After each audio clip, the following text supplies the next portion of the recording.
പശ്ചിമേഷ്യയിൽ വീണ്ടും ആശങ്ക. ഖത്തർ തീരത്ത് US യുദ്ധവിമാനം കാണാതായി. ഖത്തറിന് സമീപത്ത് വെച്ചാണ് ഈ വിമാനവുമായുള്ള ബന്ധം നഷ്ടമായത്. താഴ്ന്നു പറക്കുന്നതിന് മുൻപായി വായുവിൽ വൃത്താകൃതിയിലുള്ള പാറ്റേൺ വരച്ചാണ് വിമാനം അപായസൂചന നൽകിയത്. പശ്ചിമേഷ്യൻ സംഘർഷങ്ങൾക്ക് ശേഷം നിലവിൽ വെടിനിർത്തൽ നിലനിൽക്കുന്നുണ്ട്. എങ്കിലും US-ഉം ഇറാനും തമ്മിലുള്ള ബന്ധം അതീവ വഷളായി തുടരുന്ന സാഹചര്യത്തിലാണ് ഇപ്പോൾ നടുക്കുന്ന മറ്റൊരു സംഭവം ഉണ്ടായിരിക്കുന്നത്. ഫെബ്രുവരി 28-നായിരുന്നു സംഘർഷങ്ങൾ ആരംഭിച്ചത്. അതിനുശേഷം പലതവണ US വിമാനങ്ങൾ തകർക്കപ്പെട്ടതായുള്ള റിപ്പോർട്ടുകൾ വന്നിരുന്നു.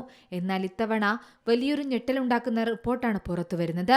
അതായത് അമേരിക്കൻ സൈന്യത്തിന്റെ പറക്കുന്ന പെട്രോൾ പമ്പ് എന്നറിയപ്പെടുന്ന ബോയിങ് KC-135 യുദ്ധവിമാനം കാണാതായതാണ് റിപ്പോർട്ട്.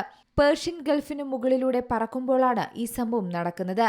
7700 എന്ന അടിയന്തര സന്ദേശം നൽകിയതിന് പിന്നാലെയാണ് സൈനിക വിമാനം കാണാമറയത്തേക്ക് പോയത്.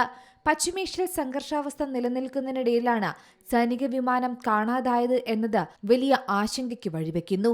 UAE-യിലെ അൽദഫ്ര ബേസിൽ നിന്നുമാണ് ഈ യുദ്ധവിമാനം ടേക്ക് ഓഫ് ചെയ്തത്. ഖത്തറിന് സമീപത്ത് വെച്ചാണ് വിമാനവുമായുള്ള ബന്ധം പൂർണ്ണമായി നഷ്ടമായത്. താഴ്ന്നു പറക്കുന്നതിന് മുൻപായി വായുവിൽ വൃത്താകൃതിയുള്ള പാറ്റേൺ വരച്ചാണ് വിമാനം അപായസൂചന നൽകിയത്. പറക്കുമ്പോൾ വിമാനത്തിൽ നിന്ന് 7700 എന്ന അടിയന്തര അപകട സന്ദേശം ലഭിച്ചതായി ഫ്ലൈറ്റ് റഡാർ ഡാറ്റ വ്യക്തമാക്കുന്നുണ്ട്. സാധാരണയായി വിമാനത്തിനുള്ളിൽ ഗുരുതരമായ സാങ്കേതിക തകരാറുകളോ അല്ലെങ്കിൽ മറ്റെന്തെങ്കിലും സംഭവിക്കുമ്പോഴാണ് പൈലറ്റുമാർ ഇത്തരമൊരു സന്ദേശം മുന്നറിയിപ്പായി നൽകുന്നത്. ഖത്തറിന് മുകളിൽ എത്തിയപ്പോഴാണ് വിമാനത്തിൽ നിന്ന് സിഗ്നലുകൾ പൂർണ്ണമായും നഷ്ടമായത്. നിലവിലെ ട്രാക്കിംഗ് റിപ്പോർട്ടുകൾ പ്രകാരം സിഗ്നൽ നഷ്ടമാകുന്നതിന് മുൻപായി വിമാനം ആകാശത്ത് വട്ടമിട്ട് പറക്കുകയും പിന്നീട് താഴേക്ക് ഇറങ്ങാൻ ശ്രമിക്കുകയും ചെയ്തിട്ടുണ്ടെന്നാണ് പറയുന്നത്. എന്നാൽ വിമാനം സുരക്ഷിതമായി ലാൻഡ് ചെയ്തോ അതോ തകർന്നു വീണോ എന്ന കാര്യത്തിൽ ഇതുവരെ ഔദ്യോഗിക സ്ഥിരീകരണം വന്നിട്ടില്ല. കഴിഞ്ഞ മാർച്ചിൽ ഇറാഖിൽ വെച്ച് ഇറാന്റെ ആക്രമണത്തിൽ അമേരിക്കയ്ക്ക് ഇതേ വിഭാഗത്തിൽപ്പെട്ട ഒരു വിമാനം നഷ്ടമായിരുന്നു. അതുകൊണ്ട് തന്നെ നിലവിലെ സാഹചര്യത്തെ ഗൗരവത്തോടെയാണ് അന്താരാഷ്ട്ര ലോകം ഉറ്റുനോക്കുന്നത്. വിമാനം കാണാതായതിന് പിന്നാലെ മേഖലയിൽ തെരച്ചിൽ വ്യാപകമാക്കിയിട്ടുണ്ട്.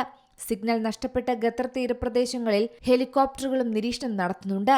എന്നാൽ വിമാനം തകർന്നു വീണോ അതോ കടലിൽ പതിച്ചോ എന്നതിനെക്കുറിച്ചുള്ള ഔദ്യോഗിക സ്ഥിരീകരണം ലഭ്യമായിട്ടില്ല. കടലിൽ അവശിഷ്ടങ്ങളോ മറ്റ് അടയാളങ്ങളോ ഇതുവരെ കണ്ടെത്താനായിട്ടില്ല എന്നാണ് സംഭവത്തിന്റെ ദുരൂഹത വർദ്ധിപ്പിക്കുന്നത്. News desk Zee Malayalam news. ഏറ്റവും പുതിയ വാർത്തകളും വിശേഷങ്ങളും വിരൽത്തുമ്പിലറിയാൻ സീ മലയാളം ന്യൂസ് എല്ലാ ഡിജിറ്റൽ പ്ലാറ്റ്ഫോമുകളിലും ലഭ്യം.